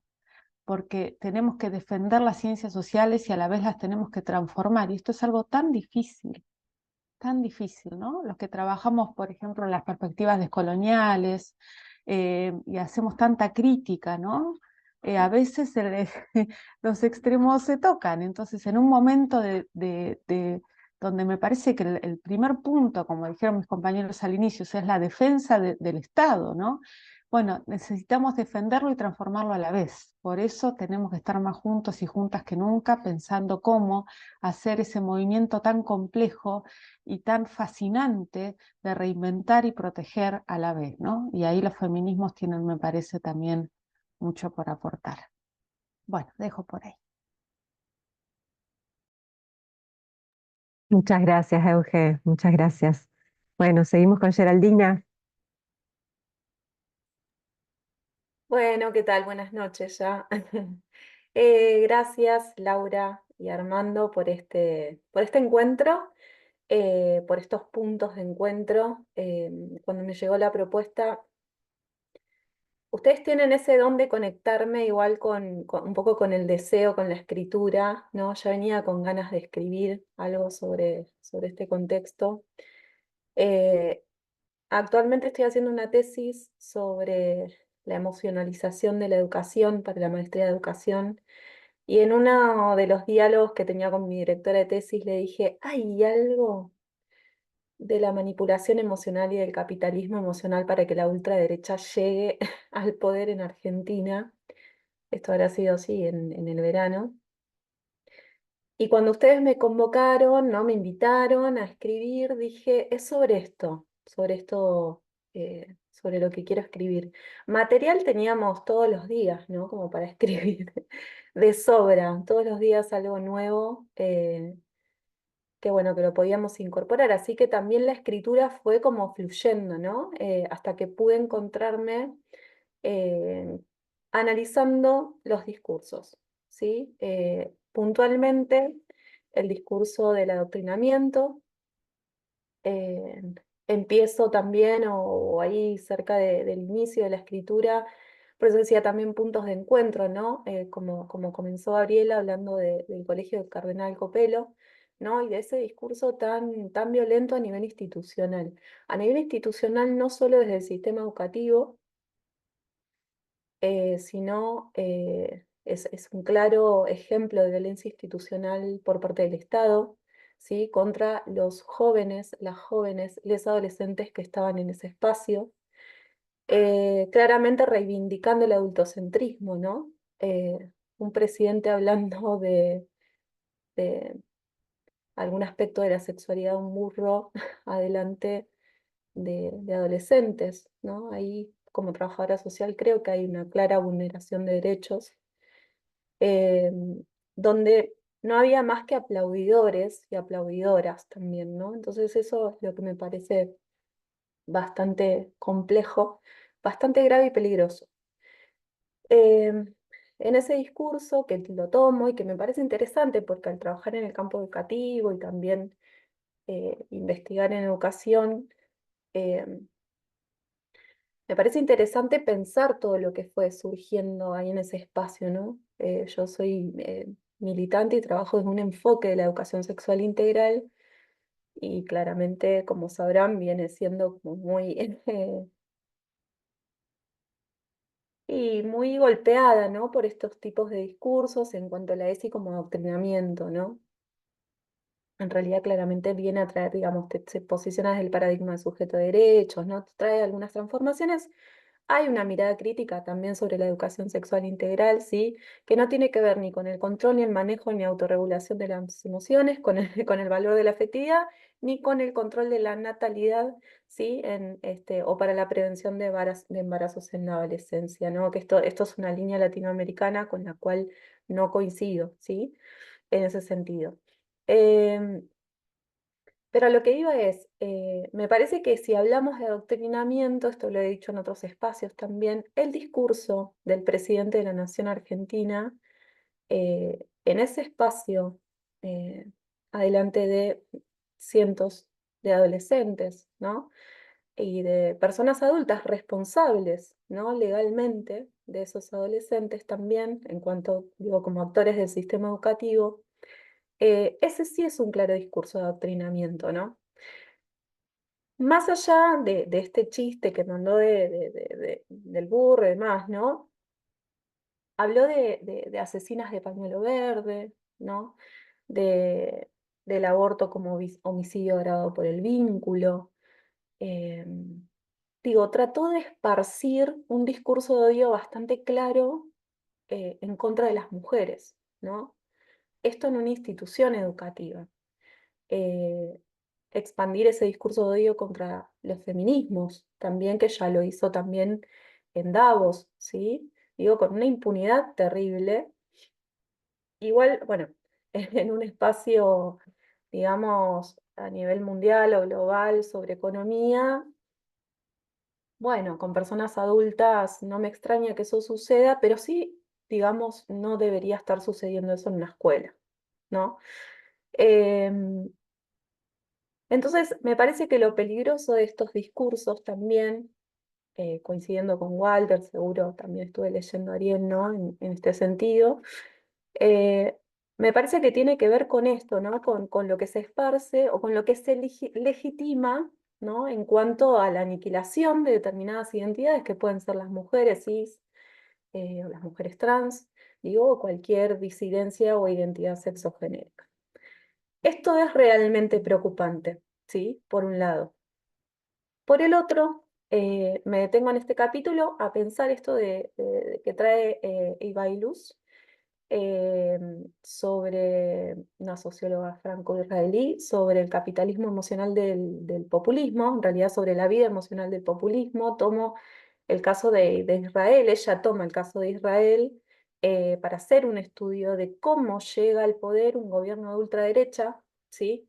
Y lo que me parece interesante en esto también, más allá de que haga un estudio muy pequeño, porque hay mucho para explorar acá y seguir escribiendo, pero digo, hago una comparación entre el Estado de Israel y Argentina, ¿no? Donde antes hablaba también de las universidades, digo, bueno, de los feminismos, cuando en realidad son gobiernos, los de ultraderecha, que atacan justamente a la academia, ¿sí? Atacan a las ciencias sociales porque de esa forma es la forma posible para llegar al poder, claramente. No romper con lo colectivo, que eso es algo que nos caracteriza a las personas feministas o transfeministas, ¿no? Digo, a todo el colectivo. Me parece que esto es lo interesante. En este sentido, Iluz hace un estudio sobre cómo se construye el odio y el asco en Israel, ¿sí? Para legitimar la aniquilación de las personas árabes, ¿sí? Entonces, en esta escritura, de alguna manera, también hago esta comparación de cómo esos discursos de odio se esparcen, ¿no? Incluso con las personas trabajadoras del Estado. ¿Sí? Fíjense que se utilizan términos muy similares. Esto no es, digamos, me interesa hacer un estudio más a nivel macropolítico, a nivel más global, para corrernos quizás del centro del personaje del león, ¿sí? Y para romper un poco con ese narcisismo que lo caracteriza, ¿no? Entonces digo, me parece que es interesante pensarlo en un contexto global a este gobierno. Lo que planteaba con esto es, bueno, ¿cómo se va construyendo el odio? Esto no es nuevo en Argentina, ¿sí? No es nuevo en Argentina, no es nuevo en el mundo. Con la construcción de los Estado-nación, en la modernidad, con las instituciones que se fueron construyendo en la modernidad, también se fueron construyendo ideologías, ¿sí? Sobre determinadas personas. Por ejemplo, las personas que estaban en situación de calle eran extraídas del lugar, ¿no? Porque se consideraban mendigos y se consideraban peligrosos para la sociedad. Esto hoy está sucediendo en la Ciudad Autónoma de Buenos Aires también, ¿sí? Entonces hay ciertas líneas de pensamiento que se van tocando a lo largo de la historia. En el nazismo, ¿sí? También se trató de plagas de ratas a los judíos para legitimar un genocidio, ¿sí? Hoy se está también, por eso digo que es peligroso, ¿no? Hoy también se está tratando de plagas, de ratas, de cucas a las personas que trabajan en el Estado Nacional, ¿sí? O que trabajaban en cualquier estado, independientemente de la jurisdicción, digo. En la dictadura también, ¿no? Esto de los zurdos, ¿no? También legitimó la desaparición de 30.000 o más, ¿sí? Desaparecidos, desaparecidas, desaparecidas. Me parece que es interesante pensar esto, ya les digo, a nivel macro, desde una perspectiva histórica. ¿Por qué? Yo cuando comienza este gobierno, realmente me sorprendió. Y digo, ¿qué fue lo que no vimos? Y lejos de responsabilizarnos, no caigamos en eso, ¿no? Porque quienes trabajamos desde el enfoque de las ciencias sociales, ciencias humanas, o por lo menos todas las personas que estamos reunidas acá, y debe haber muchísimas más, hicimos un montón seguramente para no llegar a esto, ¿sí? Obviamente hay algo que quizás se nos pasó para seguir analizando, pero bueno, es el momento, ¿sí? Y me parece que es el momento clave. Al principio creo que Armando decía, ¿no? Quizás no utilizo las mismas palabras, Armando, porque es lo que me quedó resonando y lo que yo pienso, ¿no? No se trata quizás de pasar el momento o de sobrevivir, sino de con estas, por ejemplo, con esta acción, ¿no? Colectiva de la escritura o en otros espacios, ¿no? Otras acciones colectivas. Se trata de despertar, ¿no? No solo despertarnos, sino empezar a ver qué es lo que se va construyendo. ¿Para qué? Para que no se perpetúe. El gran desafío ahora es que esto no se perpetúe, ¿sí? Digamos, la ultraderecha cuando asume, pues esto también lo tenemos que mirar a nivel global, cuando asume, logra por lo menos eh, 2 gobiernos consecutivos, ¿sí? Entonces ahí está en el despertar, ahí está en el ver cómo nos acompañamos, cómo seguimos escribiendo, cómo seguimos habitando esos espacios desde el saber de las ciencias sociales, ¿sí? Para poder empezar a trabajar sobre estos discursos de odio, ¿sí? Empezar a reivindicar nuevamente todas las luchas, como decía Walter, cansa, sí, cansa también, ¿no? Pero en este cansancio o en este enojo, acá también salió mucho de las emociones, ¿no? Salió la ira, el enojo, digo, venía escuchando y hay mucha emocionalidad puesta, pero bueno, que eso también pueda ser el motor para seguir traccionando, ¿sí? Lo colectivo y seguir traccionando para evitar justamente que se perpetúe este sistema neofascista, ¿sí? Que hoy invade a la Argentina. Bueno, no mucho más. Cualquier cosa después quedo abierta a preguntas, respuestas, comentarios y demás. Gracias. Gracias, Geraldina, muchas gracias. Bueno, seguimos con Ariel, el último de la lista en esta noche. Ariel, te escuchamos. Muchas gracias por estar. ¿Se me escucha? ¿Cómo les va? Bien. Bueno, yo la verdad que eh, de la misma manera que me sentí cuando recibí ese mail, me estoy sintiendo ahora arropado, acogido, digamos, calefaccionado también, porque nos tocó un día muy frío, en tanto cariño y en tanto desde Laura, Armando, cuando nos convocaron, como con el resto de las compas y compas que están acá, que escribieron y que la verdad admiro y me siento totalmente orgulloso de estar en esta producción, en este trabajo colectivo y etcétera. Eh, Cuando recibí el mail de la invitación, lo primero que se me ocurrió pensar fue lo difícil y que implica un riesgo y un desafío, ¿no? De pensar en la actualidad, tratar de escribir en tiempo real, ¿no? Con lo que eso significa, que es tratar de ser lo más claro posible en lo que uno plantea, pero además con el riesgo de que esto se desactualice permanentemente y lo que pasa es un proceso de afirmación, reafirmación, ¿no? Cuando lo que se planteó en lo que cada uno de nuestros escritos, después el gobierno actual y sus protagonistas se encargan de reafirmarlo prácticamente todos los días y se superan y superan esa vara que incluso pensábamos, digo, no se puede decir lo que se está diciendo, bueno, se esfuerzan y logran todos los días superarse a sí mismas y a sí mismos. Yo, para compartir con quienes están acá presentes y quienes están viendo esta transmisión, decía, para responder desde dónde, es desde el trabajo social, de mi carácter de varón, cis, hetero, docente, trabajador de la salud pública y etcétera, que vengo indagando, vengo problematizando, vengo trabajando cuestiones que tienen que ver con la masculinidad, con las masculinidades en plural, y a partir de eso es ver cómo es nuestro rol como varones, y repito, cis hetero, en este concierto, en este escenario de estos feminismos, los movimientos feministas que nos han venido como a,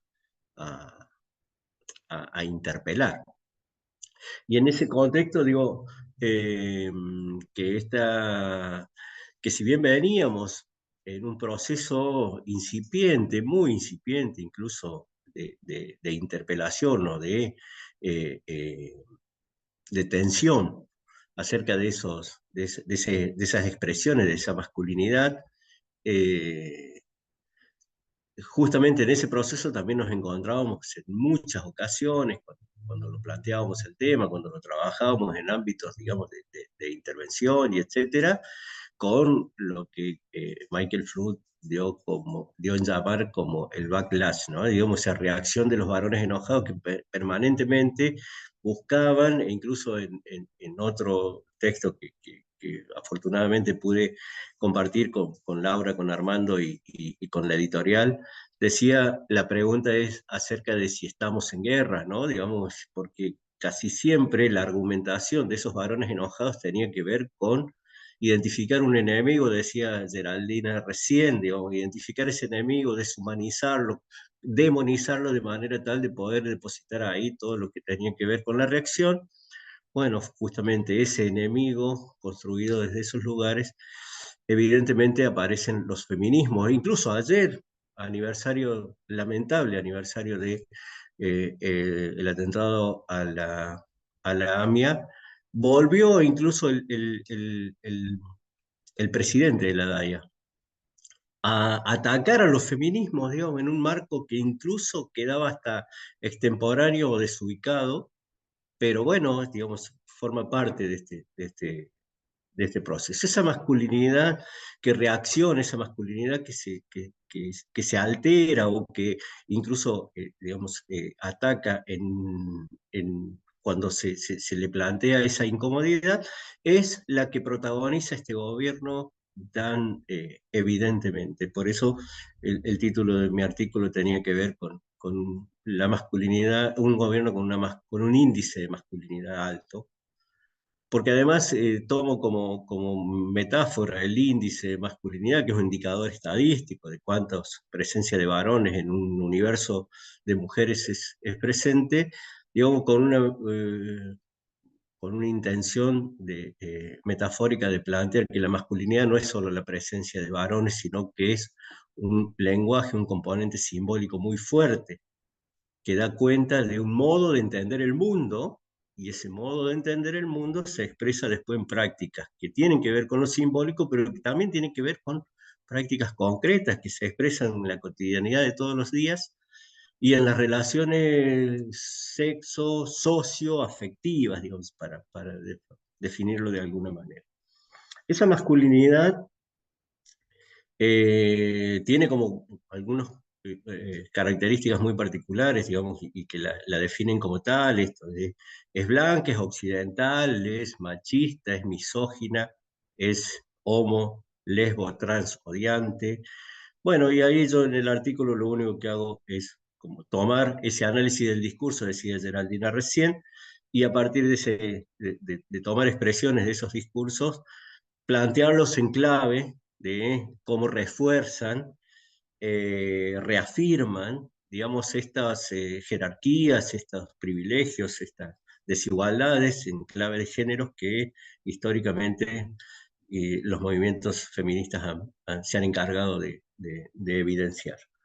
Y hay como una especie de regreso en cada una de las expresiones de este gobierno, un regreso a un estado natural de las cosas. Digo, ese estado natural de las cosas es el que reafirma esto, ¿no? Digamos, un conjunto de permisos, de prerrogativas que los varones tenemos, y cuando digo varones porque somos la subjetividad que expresa, que encarna y que goza de esos privilegios, pero que en el campo de lo simbólico esa masculinidad se traslada a otro conjunto de subjetividades que también la sostiene, digo, y no voy a, discúlpenme caer en un lugar tan común, pero digo, cuando la hermana del presidente se hace llamar el jefe, digo, nos muestra, hay alguna cuestión que tiene que ver con ese cruce, ese atravesamiento de esa racionalidad machista que habita otras expresiones